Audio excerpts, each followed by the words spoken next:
Muy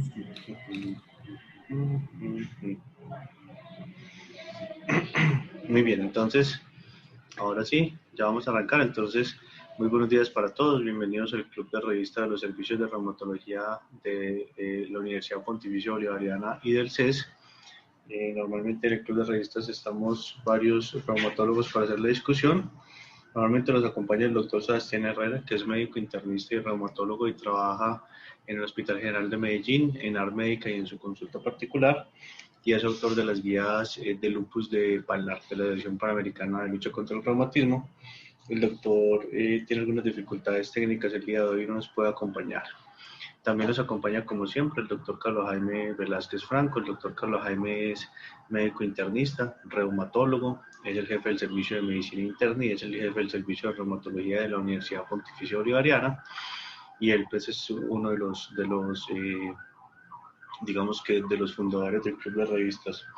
Y mi nombre es Miguel Mesa, yo soy médico reumatólogo y trabajo en la Clínica Bolivariana. El día de hoy, la doctora Luisa López, que es una ginecóloga que está haciendo su especialización en materno-fetal y que está rotando por el servicio, va a ser quien haga la discusión del artículo. Doctora Luisa, bienvenida. Listo, muchas gracias. Bueno, entonces la idea del club de revista de hoy es poder analizar este artículo. En realidad el artículo, como lo definimos acá en el título, del fenotipo hemodinámico y la sobrevida en pacientes con esclerosis sistémica, el impacto de la nueva definición de hipertensión arterial, tiene varias cosas que debemos aclarar y que al final nos sugieren más dudas que en realidad respuestas. Para empezar, sabemos que la hipertensión pulmonar empeora el pronóstico de los pacientes que ya tienen enfermedad o que tienen, perdón, de esclerosis sistémica diagnosticada. Es una enfermedad que afecta directamente o nos va a impactar directamente en la calidad de vida del paciente. Va a haber una afectación de esa actividad física y claramente en la sobrevida. De hecho, los pacientes que tienen hipertensión arterial y que al tiempo cursan con este diagnóstico de esclerosis sistémica son pacientes que tienen mayor mortalidad asociada. Es entonces la idea de esto poder definir si en realidad el diagnóstico temprano de esta enfermedad de la hipertensión pulmonar en pacientes con el diagnóstico de esclerosis pudiera de pronto impactar en esa sobrevida de los pacientes. Para ello, vemos acá dos artículos que se Doctora citan. Luisa, Señor. si quiere, permítame una pregunta para encender ya el debate con el doctor Carlos Jaime. Sí, señor. Yo le quiero preguntar al doctor Carlos Jaime si el doctor considera que en este momento la terapia para la hipertensión pulmonar afecta o mejora la supervivencia o la sobrevida de los pacientes con hipertensión pulmonar asociados a esclerosis sistémica, porque el doctor pues, es una persona que le gusta mucho el tema y que ha presentado charlas y es expositor en varios congresos al respecto. Pues digamos, Miguel, que yo creería que sí empieza a verse un impacto de la mortalidad, pero digamos que no diría que tanto a expensas del diagnóstico temprano de hipertensión arterial pulmonar. Hay una evidencia clara al respecto, que es lo que está mostrando Luisa en el artículo de abajo. Eso es muy claro, que el diagnóstico, pues cuando se hace de una manera, hagamos, activa, impacta la mortalidad, pero yo diría que lo que sí está empezando por lo menos a aplanar la franca curva descendente es la terapia combinada. Yo creo que por lo menos está viendo, por lo menos desde el 2000, empezaron a salir trabajos de terapia combinada, esa curva de mortalidad se está aplanando. Entonces yo creería que la respuesta es sí.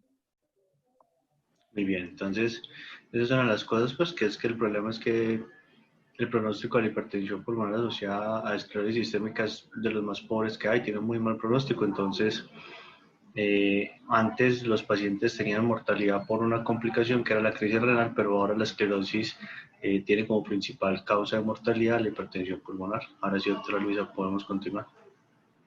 Perfecto. En esos dos estudios acá citados por el estudio principal que estamos analizando en este momento, es importante resaltarlos porque ellos en realidad lo que hicieron fue que los resultados de ellos incentivaron fue como el cambio de criterios diagnósticos de hipertensión pulmonar que fueron propuestos inicialmente por el Simposio Mundial de Hipertensión Pulmonar para impactar en ese diagnóstico temprano. Y entonces, con esos resultados, lo que ellos querían era definitivamente ver si si estaba directamente implicado en la tasa de supervivencia, la mejoría, la mejoría pues, de la tasa de esta con respecto a un diagnóstico mucho más temprano. Es por ello que en el sexto simposio mundial sobre hipertensión pulmonar se realizan como unas modificaciones con respecto a los criterios anteriormente descritos, específicamente en el punto de corte de la presión arterial pulmonar media. Anteriormente la describían como una presión mayor o igual a 25 milímetros de mercurio, el cual le disminuyeron el corte a menos de 20 milímetros de mercurio en combinación con una presión arterial, una presión cuña de la arteria pulmonar menor o igual a 15 milímetros de mercurio y una resistencia vascular pulmonar mayor o igual a 3 unidades. Es así como queda en esta tabla escrito las definiciones con sus respectivos puntos de corte de esos 3 ítems que fueron evaluados, que fueron redefinidos.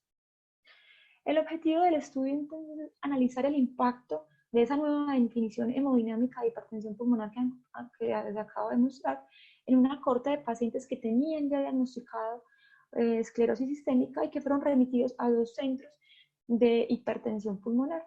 Esos 2 centros fueron el Centro de Hipertensión Pulmonar de Thorax-Klinik en el Hospital Universitario de Heidelberg en Alemania y el Departamento de Reumatología y Neumología en el Hospital Universitario de Zurich en Suecia. Suiza. Señor.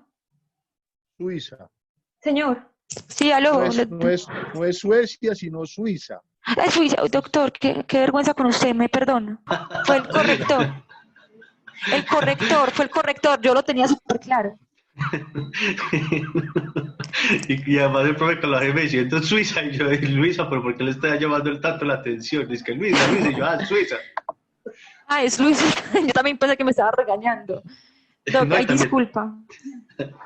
Un problema ahí de Países Bajos, muy bien, sigamos. Bueno, con respecto a la metodología, ese fue un estudio prospectivo y se incluyeron entonces 2 tipos de pacientes con diagnóstico de esclerosis sistémica. El que tenía un compromiso cutáneo difuso. Y sí, se te está escuchando muy ¿Entrecortado? No, muy pasito. Ah, bueno, voy a hablar más duro. Bueno, pero no tan duro, pero más durito, sí. Listo, entonces, los pacientes que se incluyeron en el estudio fueron divididos entonces en 2. Esos pacientes que se incluyeron eran todos los pacientes que tenían esclerosis sistémica con compromiso cutáneo, ya fuese difuso o compromiso limitado. Eso sí, que cumplieran con los criterios de clasificación del Colegio Americano de Reumatología y de la Liga Europea contra el Reumatismo, como lo vemos en la tabla de la izquierda. En realidad, con respecto a los especialistas remitentes, no hubo como un filtro. De hecho, los médicos remitentes podían ser reumatólogos, cardiólogos, neumólogos, médicos generales. Se excluyeron a todos los pacientes que tenían ya un diagnóstico de hipertensión pulmonar por cateterismo y que hubiese sido diagnosticado antes de la inclusión al estudio. Todos los pacientes que hubieran sido manejados o que ya tuvieron una instauración del manejo de medicamentos para hipertensión pulmonar previo al ingreso al estudio, que tuvieran insuficiencia renal, que tuvieran hipertensión arterial, unas cifras ahí mencionadas, tanto en reposo como en ejercicio, a pesar de haber optimizado el manejo médico. Pacientes con enfermedad cardíaca izquierda clínicamente relevante, al igual que con enfermedad pulmonar clínicamente relevante, y pacientes que estuvieran en estado gestacional. ¿Qué se hizo? ¿Cómo se dividió el grupo? ¿Cuál fue el diseño del estudio? Entonces, a todos los pacientes se les hizo como una división de unos grupos de acuerdo a la presión arterial pulmonar media. Se divide entonces en un subgrupo el cual se consideraba normal como una presión menor o igual a 20 milímetros de mercurio, una presión levemente elevada entre 21 y 24 milímetros de mercurio y una presión arterial pulmonar manifiesta como mayor o igual a 25 milímetros de mercurio. Posteriormente a esos mismos grupos se les hizo una subdivisión dependiendo de la resistencia vascular pulmonar. De hecho, la frecuencia de pacientes que tenían una presión arterial pulmonar media entre 21 y 24 y mayor de 25 milímetros de mercurio se analizaron como utilizando unos diferentes puntos de corte dependiendo de esa resistencia vascular pulmonar, en 2, 2.5 y 3 unidades Wood. Los pacientes que no tenían previamente un diagnóstico de enfermedad pulmonar ni de enfermedad cardíaca significativa, luego de entrar al estudio, haber hecho los estudios pertinentes dentro del cateterismo y el resto de estudios que se encuentran citados, cuando se encontró que había una enfermedad pulmonar significativa, o cuando se encontró que tenían enfermedad cardíaca significativa, se excluyeron del análisis comparativo. Claro, sí se incluyeron en sus respectivos subgrupos hemodinámicos, pero cuando los analizaron, se excluyeron para evitar sesgos dentro de este análisis. ¿Qué características clínicas fueron comparadas en los distintos grupos? Tenemos entonces que dentro de ellas está la caminata de 6 minutos de distancia, el área de la aurícula derecha, el área del ventrículo derecho, el TAPSE, el PAC, el compliance de la arteria pulmonar y el ProNB, o sea, el péptido natriurético procerebral. Finalmente, uno de los plus de este artículo es la tasa de sobrevida de los pacientes de acuerdo con los valores de resistencia vascular pulmonar, que lo mencionaremos al final del artículo. El método del estadístico, y aunque pues sí se ve muy rellenita como la diapositiva es sacada textualmente del artículo, es para definir que en realidad todos los análisis estadísticos, valga la redundancia, fueron realizados por un estadístico. Los datos se describieron como una media con una desviación, más o menos con desviación estándar. La frecuencia de la distribución de los diferentes subgrupos hemodinámicos en la información de la frecuencia se dio como número y porcentaje respectivamente. La comparación de los parámetros clínicos entre la hemodinamia de los distintos grupos se llevó a cabo mediante el Wilcoxon-Whitney test. El análisis de sobrevida en los diferentes subgrupos, tanto en los que tenían una presión de la arteria pulmonar media de 21 a 24, los que tenían mayor de 25, y subgrupos de la PVR menor de 2 y mayor o igual a 2, se llevaron a cabo mediante el Kaplan-Meier y de la edad ajustada al análisis de regresión Cox o Cox Regression. Por favor, no me regañen, no sé cómo le guste más regresión Cox Regression. Qué pena. Y con respecto al análisis de multivariado de la regresión Cox, se llevó a cabo para los parámetros ahí incluidos. Muerte se definió como cualquier mortalidad independiente de la causa, por motivos de la hipertensión o sin este motivo. Y hubo 3 modelos de estratificación de riesgo, que fue el REVEAL 2, el COMPERA y una aproximación francesa que se aplicaron a todas las cohortes y los subconjuntos de la cohorte que tenían una resistencia vascular pulmonar menor de 2 y mayor o igual a 2. Esos fueron los resultados. Entonces, un total de 287 pacientes. Perdón, Luisa. Sí, señor. ¿Diana tiene algún comentario? Listo, Dianita, perdón. No, profe, a mí me parece muy bueno, pues que fue planteado muy bien estadísticamente el estudio. Eso no es como muy estándar, no, como muy estándar para este tipo de cosas. Sí, sí, la regresión era lo apropiado y el análisis también a mí me pareció bien planteado el estudio. Ok, porque lo que yo agregaría es que lo que mostraste de la estratificación del riesgo, esas escalas son para hipertensión pulmonar en general, o sea, esas escalas no están validadas para hipertensión pulmonar en esclerosis sistémica, porque digamos que uno no estratifica el riesgo en esclerosis sistémica, sino que de entrada todos los pacientes que tienen esclerosis sistémica tienen riesgo de tener hipertensión arterial pulmonar. Entonces, pues, de pronto es hacer esa observación. Sí, señor. Perfecto. Entonces, dentro de los resultados encontramos que 287 pacientes que tuvieron esclerosis sistémica fueron tamizados para hipertensión pulmonar. De entrada, 3 pacientes se excluyeron porque había ausencia de datos hemodinámicos. Entonces, el grupo final tuvo 284 pacientes, de los cuales 182 fueron del hospital de Heidelberg y 102 del hospital de Zurich, de Suiza. ¿Listo?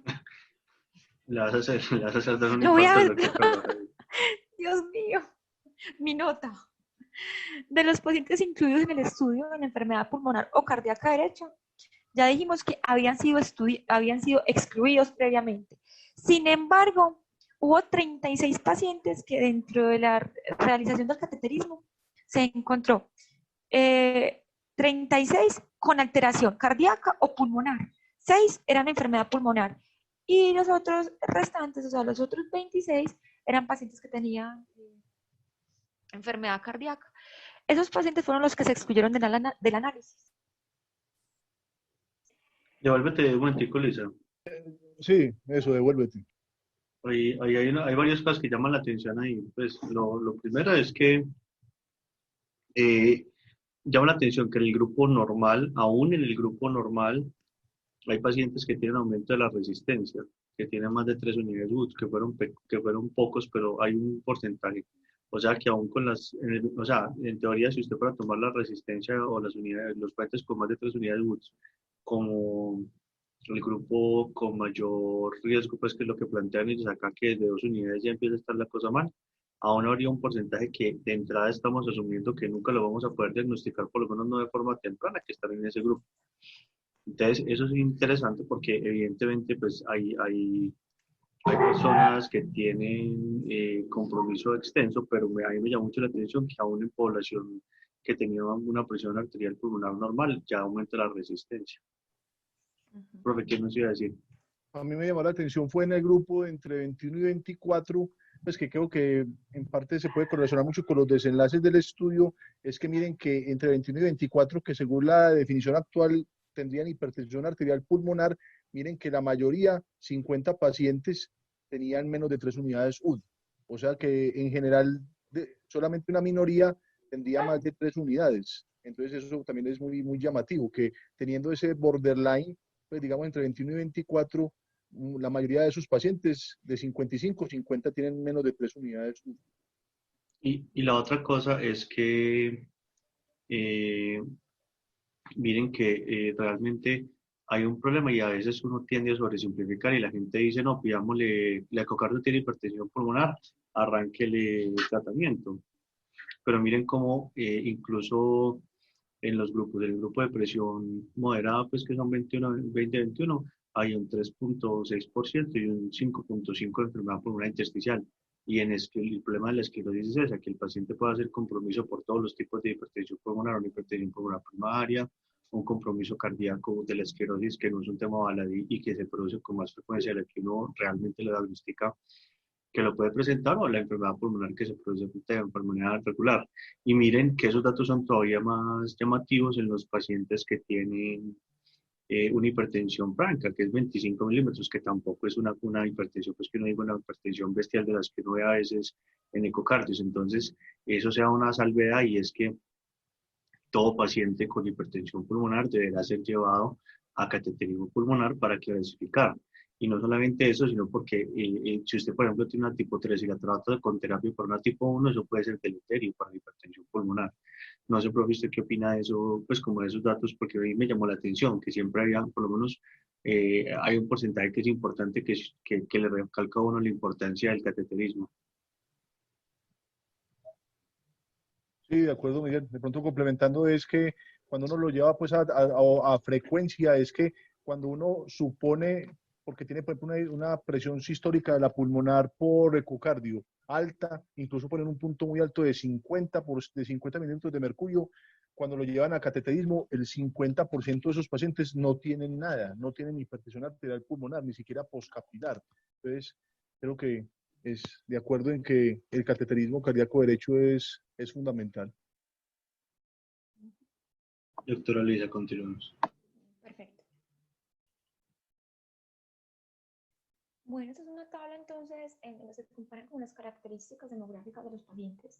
Importante tener en cuenta acá entonces varias cosas.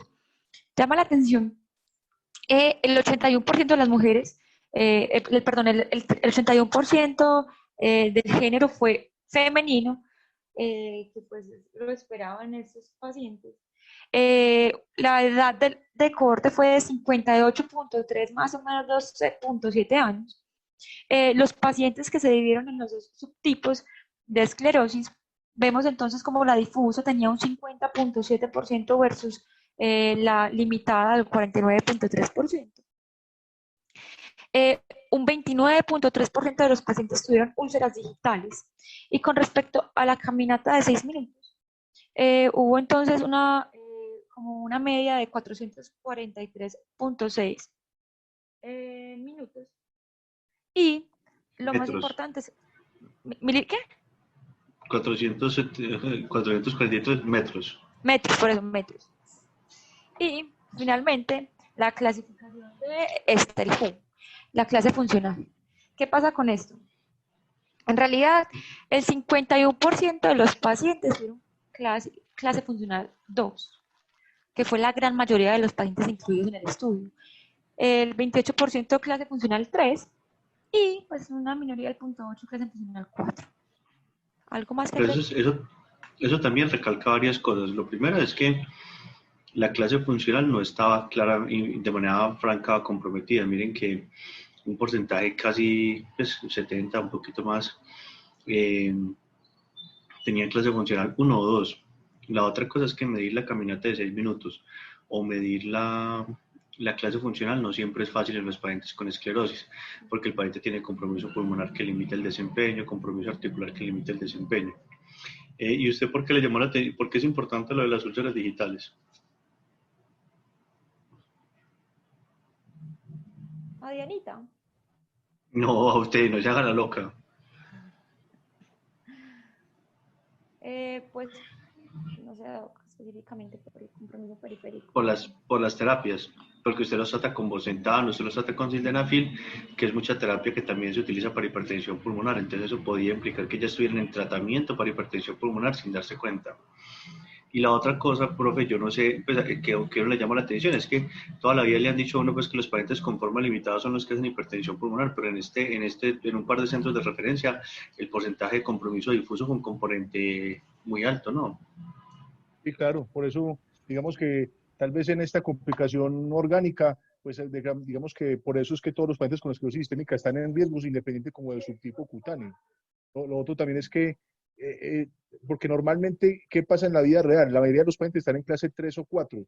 Recuerda que al principio, cuando existen los métodos, esa es una cohorte de búsqueda activa. Entonces, por eso tal vez la clase funcional estaba bien, porque era una detección como temprana.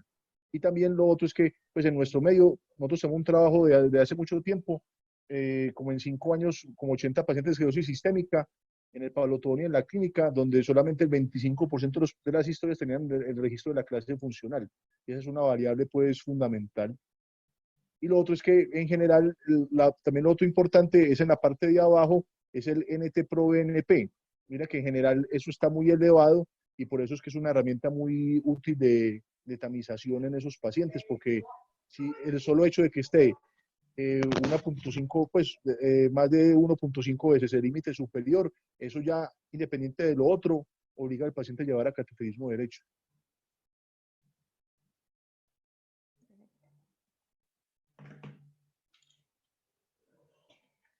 Las características hemodinámicas de los subgrupos, entonces, se analizaron dependiendo de, se analizaron entonces en 2 cohortes. Uno de los pacientes que tenían la presión arterial pulmonar media de 21 a 24, con una PVR mayor o igual a 2, en comparación con el grupo que se clasificó como normal. Recordemos pues que esos pacientes pues, fueron analizados los 248, excluyendo los 36 que se habíamos encontrado de la enfermedad cardíaca y pulmonar. ¿Listo? ¿Qué se encontró? Se encontró que había un TAPSE reducido comparativamente, con una P estadísticamente significativa, una disminución de la caminata de 6 minutos. Ahora vamos a ver una gráfica que nos explica mejor esto, estadísticamente significativo. Un compliance de la arteria pulmonar que difirió también significativamente, con una P estadísticamente significativo y un ProBNP que mostró resultados que en realidad entre los 2 grupos fueron comparables. Y conocíamos la comparación ya entre el grupo con esa elevación leve de 21 a 24 y lo comparamos con los que tenían esa presión arterial pulmonar ya manifiesta, mayor de 25 milímetros de mercurio, con una PVR mayor o igual a 2 y mayor o igual a 3 respectivamente.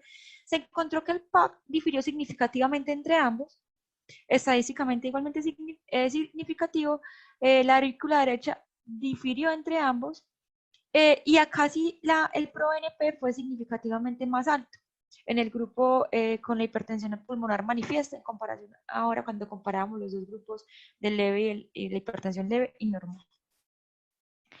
Esta es la característica, esta es la tabla en donde nos muestra las características anteriormente mencionadas y vemos entonces cómo en la caminata de 6 minutos comparado el grupo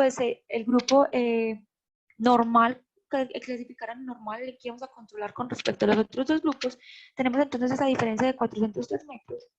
El compliance, que fue estadísticamente significativo, tanto entre el grupo de 21 a 24 como el grupo que tenía mayor de 21 milímetros de mercurio, la presión arterial pulmonar.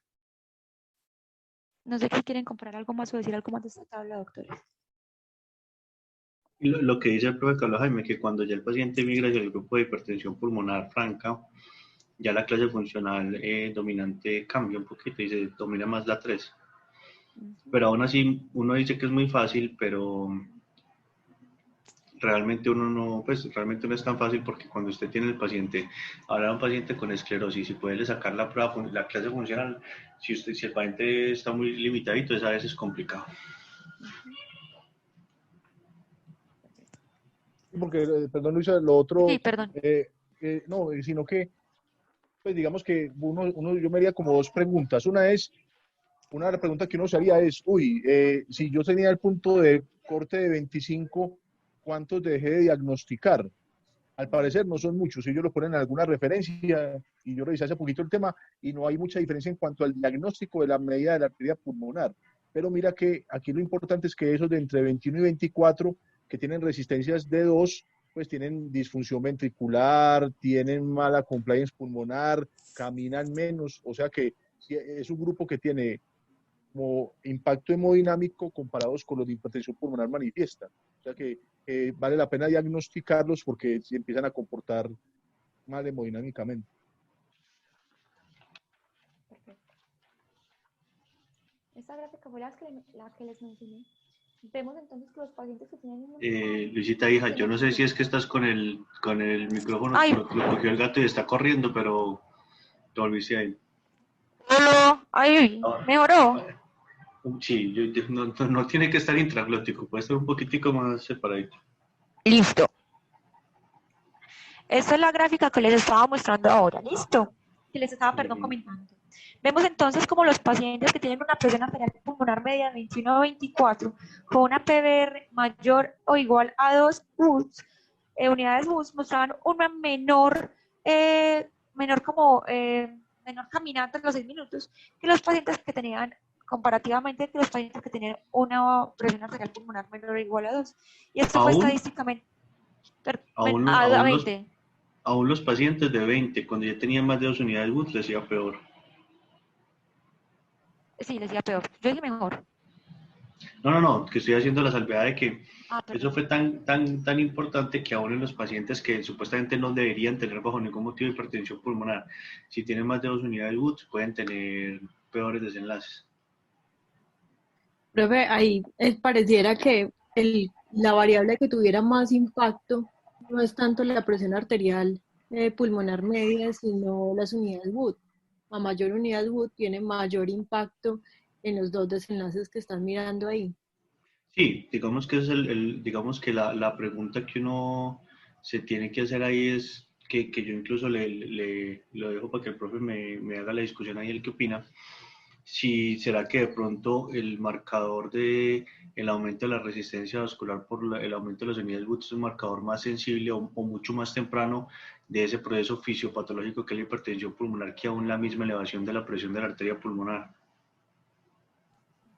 Y pues este estudio pues, que es muy bueno, yo diría que sí lo pone a pensar a uno. Pues digamos que en general creo que eso es lo que lleva. Yo creo que, pues porque uno diría, uy, entonces fuera de que me cambian la presión media de la arteria pulmonar, me van a cambiar las unidades. Uy, yo diría que no es eso el objetivo, sino que es lo que mencionan, que en general uno tiene que pararle bolas a los que tengan, aunque sea una presión muy leve de media de la pulmonar, tiene que pararle bolas a las unidades y más de dos. Uno tiene que, obviamente, tal vez plantearse utilizar terapias combinadas, seguirlos mucho más estrechamente, pero yo diría que sí, que al parecer este estudio, no sé si superior, pero por lo menos sí lo pone a uno a pensar que uno no le paraba bolas, uno lo que le importaba muchas veces era que bajaba la presión de la pulmonar, que mejorara la caminata, pero hay que pararle bolas a la resistencia vascular pulmonar. Sí, señor, es verdad. Doctora Luisa. Listo. Bueno, ya discutieron entonces esta gráfica. Básicamente es como lo que mencionan. Entonces, y vemos que la diferencia cuando la comparamos con las presiones de 21 a 24 y mayor de 25, menor o igual a mayor o igual a 2 y 3, en realidad no era estadísticamente significativo. Igualmente, cuando comparamos la resistencia vascular pulmonar, acá hay una diferencia cuando comparamos entre ambos. Casi la diferencia es cuando lo comparamos entre el grupo 21-24 con mayor o igual a 2 unidades Woods en comparación con el grupo que caracterizamos como normal y en comparación de este mismo grupo intermedio con el grupo que tenía una hipertensión pulmonar manifiesta, ambas estadísticamente significativas. Y esa pues es como una de las cosas que ellos mencionan dentro del estudio, que es como el... Ay, ¿sí me están escuchando bien? Sí, ¿cierto? Sí. Otra de las cosas que mencionan en el estudio, y que creo que es el plus, es el cómo ellos verifican, cómo ellos calculan la sobrevida de pacientes con esclerosis sistémica y con la hipertensión pulmonar asociada. El análisis entonces de los 248 pacientes se hizo comparando los pacientes que tenían una PVR mayor o igual a 2 unidades Woods y los que tenían menor de 2 unidades Woods. Vieron que los que tenían más o mayor o igual a 2 tenían una peor sobrevida comparativamente. De hecho, de 1, 3, 5, 7 años con tasas de sobrevida, como lo mencionan acá, pues menores que los pacientes que tenían una PVR menor de 2. Fue ahora, como veremos en la imagen, con un Kaplan-Meier de 0.002, estadísticamente significativo, y un Cox regression de 0.028. La sobrevida, de acuerdo a la presión arterial pulmonar, también difirió significativamente entre los grupos, con un Kaplan-Meier de 0.07 y un Cox regression de, aunque no fue estadísticamente significativo, pues sí evidenció como una diferencia en la tendencia. Y la PVR mayor o igual a 2 fue como un predictor significativo de sobrevida en los pacientes que tenían una presión arterial pulmonar media de 21 a 24 milímetros de mercurio. Aquí vemos entonces como esos análisis de sobrevida en donde se evidencia con el Cox regression, analizaron el PVM y la presión arterial media, y con el Kaplan-Meier. Claramente los pacientes que tenían una menor de 2 UTS, una PVR menor de 2 UTS, unidades UTS, tenían una mejor sobrevida que los pacientes que tenían mayor o igual a 2 unidades, aunque la PE fue de 0.032. Sin embargo, cuando vemos la presión arterial pulmonar media, igual también vemos que hay acá, pues no fue estadísticamente significativa, pero acá vemos como con la presión arterial pulmonar media, una presión arterial menor de 20, en realidad tiene mejor sobrevida que los pacientes que tenían una hipertensión pulmonar manifiesta.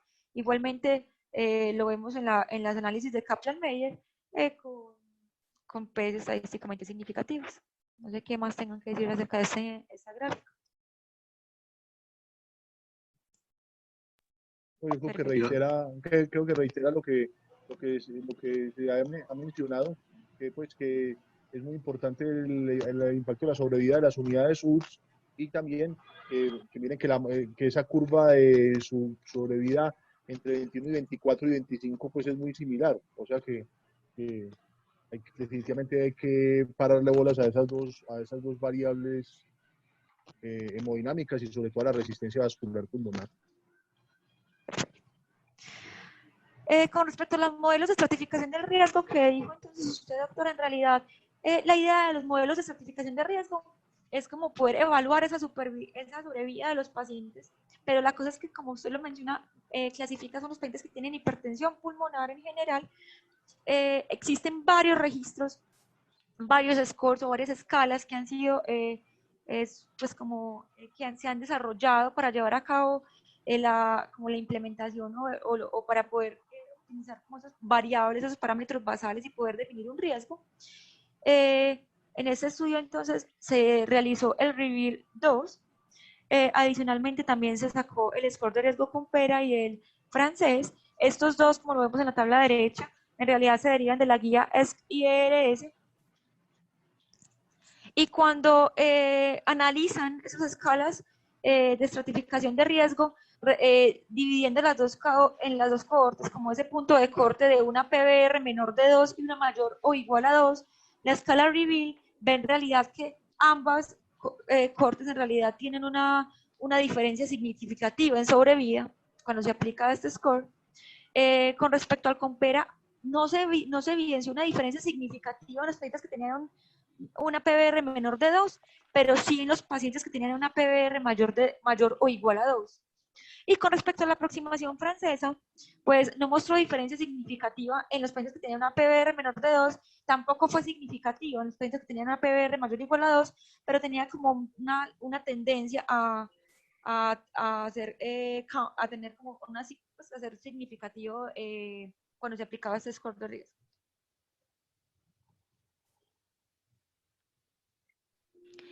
Y pues antes de mencionar como todo lo que ellos mencionan dentro de la discusión y dentro de las conclusiones propias del estudio, pues hay varias cosas que se deben tener en cuenta dentro de esto, ¿cierto?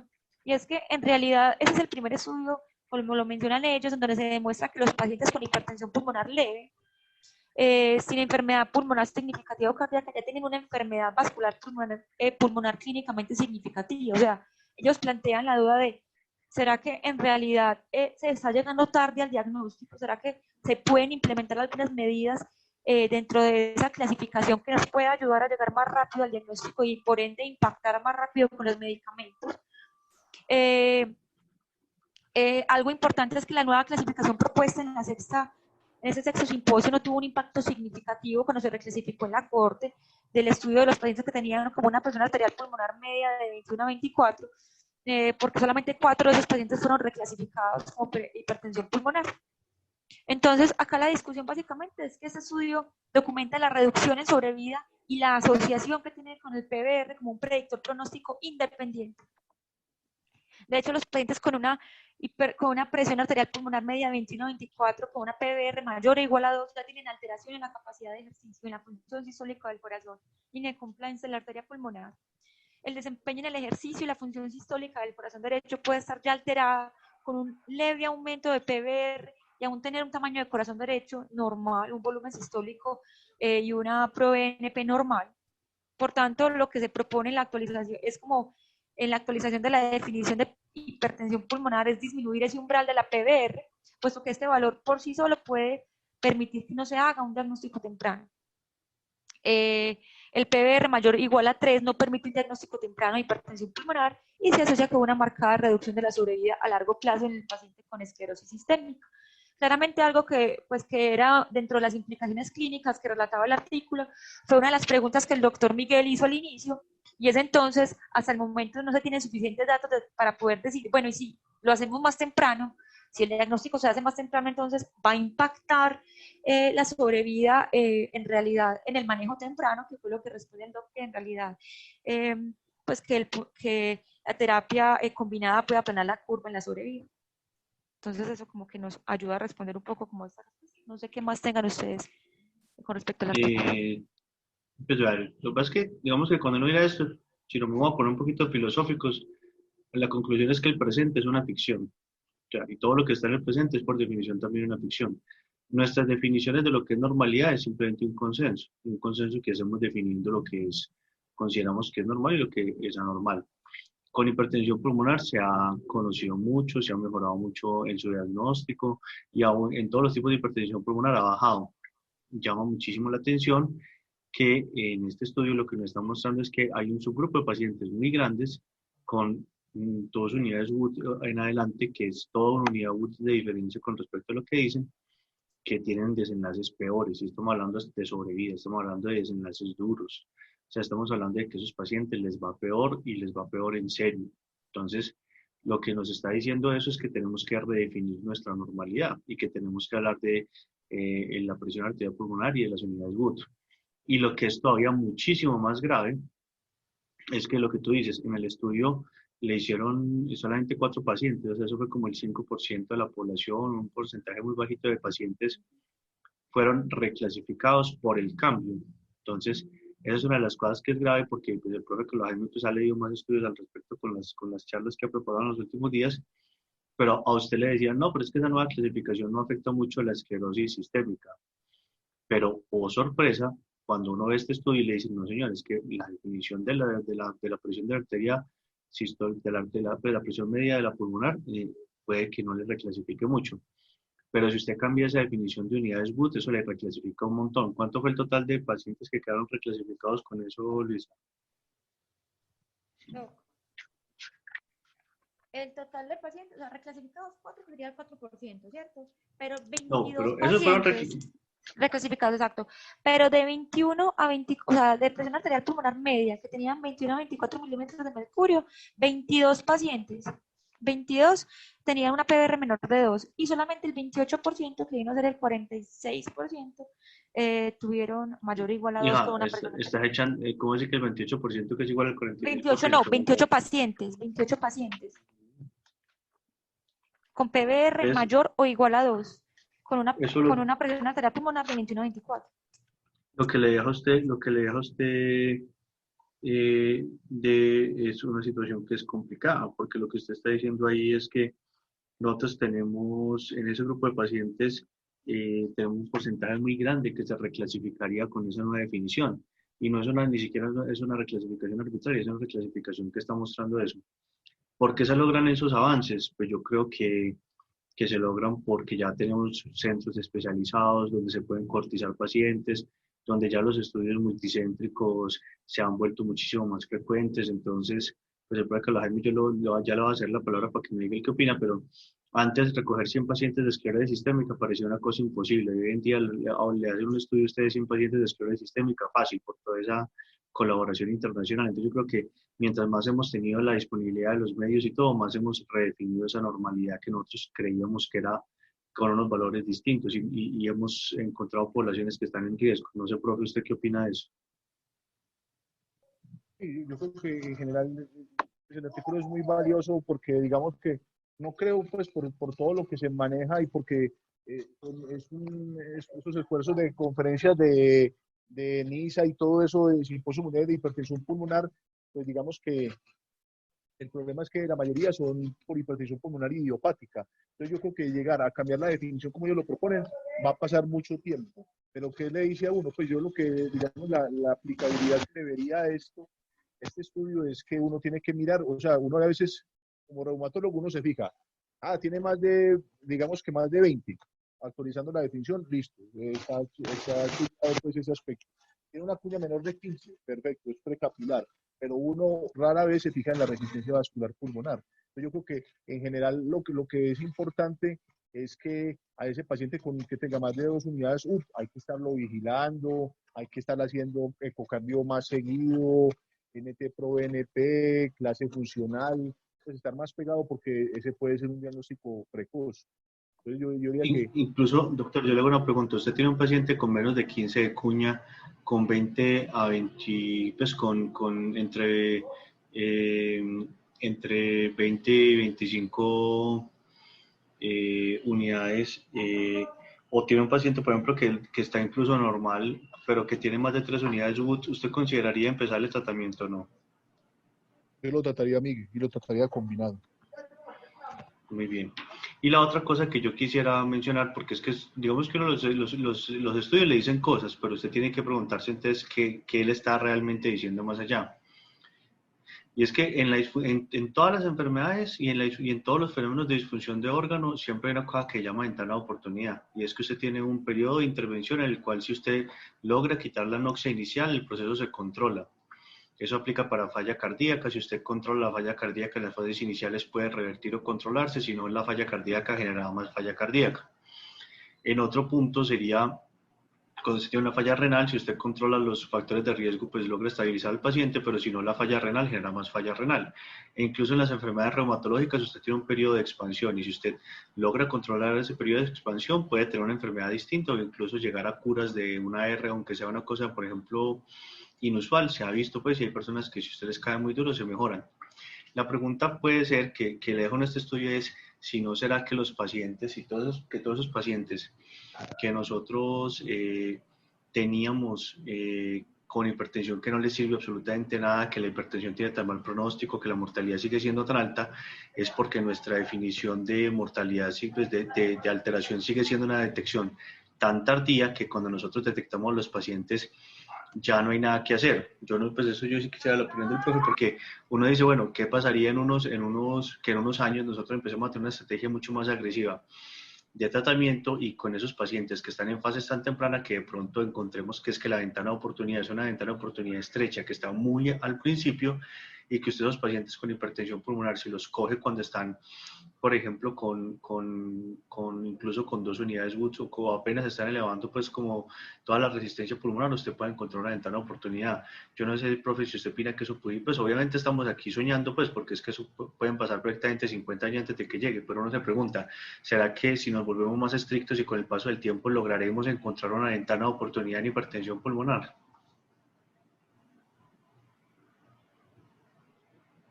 Perdón, sí, Miguel, sí, yo creo que sí.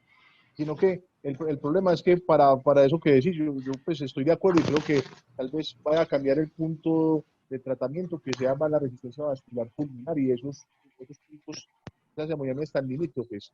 Pero el problema, pues yo lo que veo es que hay muchos problemas. Pues he estado pues, en los últimos meses como en interacción con otros colegas reumatólogos y la conclusión a la que yo llego es que o sea, al reumatólogo no le da miedo manejar rituximab, ciclofosfamida, pero le da pavor manejar un vasodilatador.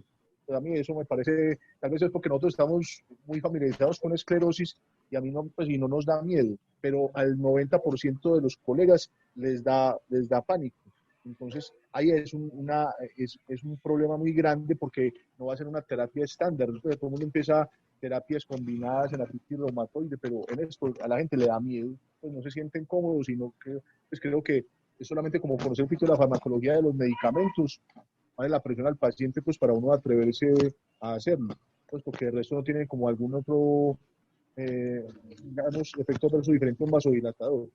Y lo otro es que me parece que en reumatología lo tenemos claro, es que, o sea, que a ninguno de nosotros, pues hablo por nosotros, que somos los que estamos en la clínica, pues es muy claro lo que tenemos que hacer de ITEC, nosotros buscamos claramente la hipertensión pulmonar, pero yo me he hecho la pregunta al revés y me sorprende, porque digamos que ya teniendo, por ejemplo, un centro como Cardioid, que tienen muchos pacientes que tenemos todos los días, entonces estoy participando en un registro de 500 pacientes de hipertensión pulmonar y solo 8 tienen enfermedad del tejido conectivo. Eso es imposible, eso desafía toda la literatura porque es la segunda causa más frecuente.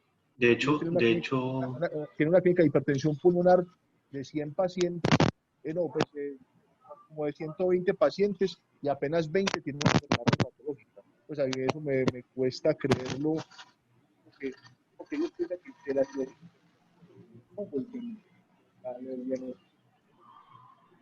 profe, no lo estamos escuchando, se nos perdió un poquitico esa última parte.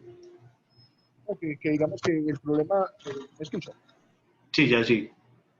Sino que digamos que el problema es que creo que no se está diagnosticando en un centro de hipertensión pulmonar, no hay como un apropiado abordaje y diagnóstico de pacientes con esclerosis sistémica, porque hay como esa concepción de que es muy tardío, pues, de las imágenes de Google, pues, de las fases en máscara y la realidad es que es mucho más pues, esos, digamos que es interesante, pues esto le plantea a uno mucho el diagnóstico, pero en la vida real hay esos cuellos de botella que son muy difíciles de superar.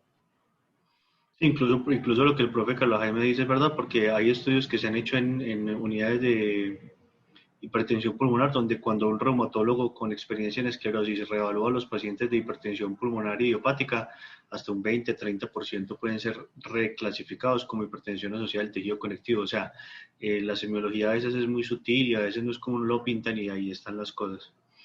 Entonces, pues yo creo que siguiendo con esto, el club de revistas de la próxima semana va a ser de la terapia combinada, especialmente en pacientes con enfermedad del tejido conectivo, con hipertensión pulmonar asociada a enfermedad del tejido conectivo, para que le demos continuidad al tema, pues y podamos seguir, digamos, con esta discusión en la siguiente parte, que es el tratamiento y la terapia. Y la otra cosa es que, dime, hija. Que este estudio es muy interesante, deja muchas ideas, está bien diseñado, pero sin embargo creo que plantea la posibilidad de hacer un estudio clínico aleatorizado que pueda realmente impactar y poder tomar una decisión de tratamiento con eso. Entonces creo que la importancia de este estudio es dejar una ventana abierta para poderse realizar un RCT más adelante comparando estos grupos y el tratamiento. Y la otra cosa, Diana, que no se le puede olvidar es que si usted hace, o sea, hay que tener mucho cuidado porque en estas enfermedades que no tienen tratamientos aparentemente efectivos, hay una cosa que se llama el efecto de sesgo de tiempo-evento, y es que si yo diagnosticaba la esclerosis sistémica en clase funcional 4, se moría a los 6 meses, si la diagnostico en clase funcional 2, se muere a los 3 años, y parece que ganó tiempo de sobrevida, realmente no ganó, es simplemente que lo estoy cogiendo en las etapas más tempranas de la enfermedad. Entonces, eso hay que tener cuidado con eso. Y es muy importante porque lo que dice el doctor Carlos Jaime es muy cierto, y es que si usted hace el diagnóstico de hipertensión pulmonar es para tratar la hipertensión pulmonar, porque usted le va a empezar el tratamiento. Si usted diagnostica una enfermedad y no la trata, es como si la enfermedad fuera incurable, no, pues no tiene sentido diagnosticarla, entonces no la pida y deje que el paciente fallezca de la complicación. Entonces es lo mismo que pasa con los criterios de AR. Usted diagnostica una AR ¿para qué? Para empezar el tratamiento con Merdexate. Usted diagnostica un paciente con hipertensión pulmonar asociada a enfermedad del tejido conectivo, especialmente en esclerosis sistémica, ¿para qué? Para empezar el tratamiento, posiblemente terapia combinada, que es lo que vamos a ver el próximo mes. Profe Carlos Jaime, ¿usted quiere dejar algún comentario final? No, simplemente pues, que a veces también resaltamos al autor. Este sí es un duro de la esclerosis sistémica, que es Oliver, que es un suizo, que es autoridad, pues, incluso fue el que hizo el estudio de nintedanib, de antifibróticos en enfermedad pulmonar intersticial. Y uno de pronto también soñando, haciendo de pronto, siendo ambicioso de hacer un congreso ya aprovechando la virtualidad como esclerosis sistémica que pudiéramos organizar. Este es el hombre para traer conferencias espectaculares, que la reflexión del artículo tenemos que dar con respeto a la resistencia vascular pulmonar cuando hagamos un cateterismo en los pacientes. Puede cambiar la visión del tratamiento. Muy bien, muchas gracias, profe. Bueno, yo creo que ya con esto podemos dar por terminado entonces el club de revista del día de hoy. A la doctora Luisa le agradecemos muchísimo su presentación. Bien. ¿Señor? Que muy bien presentado. Sí. Incluso superó de manera graciosa y elegante esa crisis suizo-sueca que generó al principio. No, entonces muchas gracias, doctora, por la presentación. Le agradecemos mucho todo el esfuerzo y le quedó muy bien. Y ya los esperamos a todos entonces el próximo miércoles. Mil gracias a todos y que tengan buena noche. Feliz noche. Muchas gracias, feliz noche. Feliz noche para todos. Muchas gracias.